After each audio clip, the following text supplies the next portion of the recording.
Hey everybody, it's Tasha, back again today to explain the main tab for Todd's steel guitar.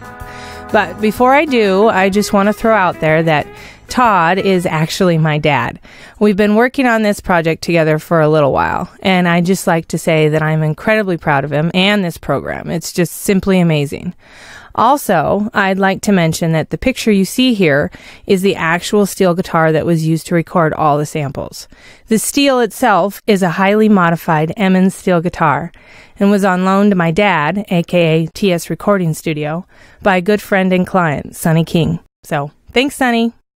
Now on to the tools and controls. Here we have the performance tool. The name suggests that it's for playing live, but that's not quite true. To better explain, I'll bring in this expanded view of the third string in the mapping editor. As I explained in the tutorial about velocities, each string has 4 main velocities for each note. The velocities in between are simply the same samples with lower volume levels.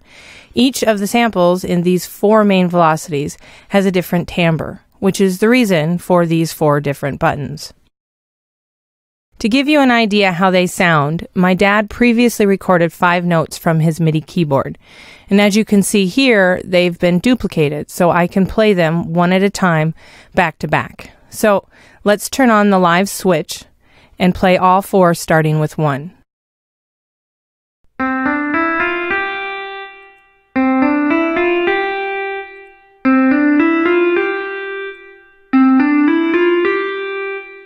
Now I'll turn the live switch off, and when I play it, you'll see that the first 2 notes do not sound.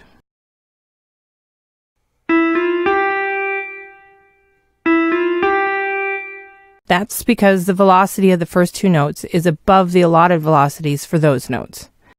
So that leads me to explain what the actual purpose is for this performance tool.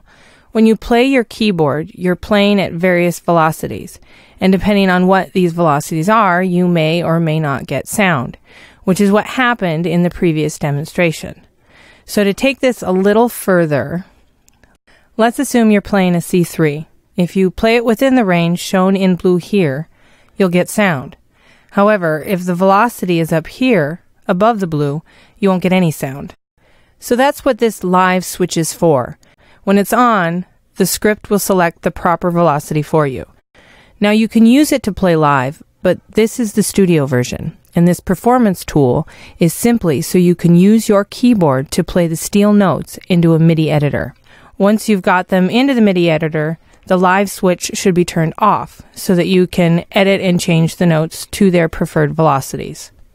So now let's move on to these other controls. Over here on this side, we have the input volume. And over here, we have the output volume. These 2 volume knobs work together, and it's important to understand why. In between these 2 knobs, we have the effects.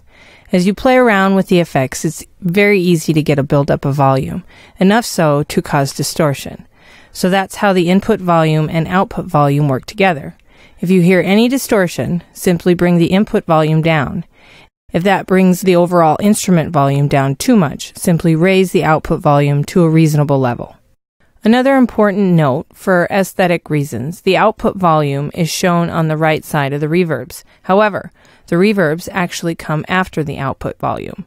Be sure to check the signal flow chart in the manual. So now, down here at the bottom, we have the AHDSR envelope. All the controls are fully functional, and they are also controlled with CC controllers. The 3 most important controls are the curve, attack, and release. They play an important role in making the steel guitar sound so real. So that's it for now. Thanks again for watching. Be sure to check out all the other tutorials.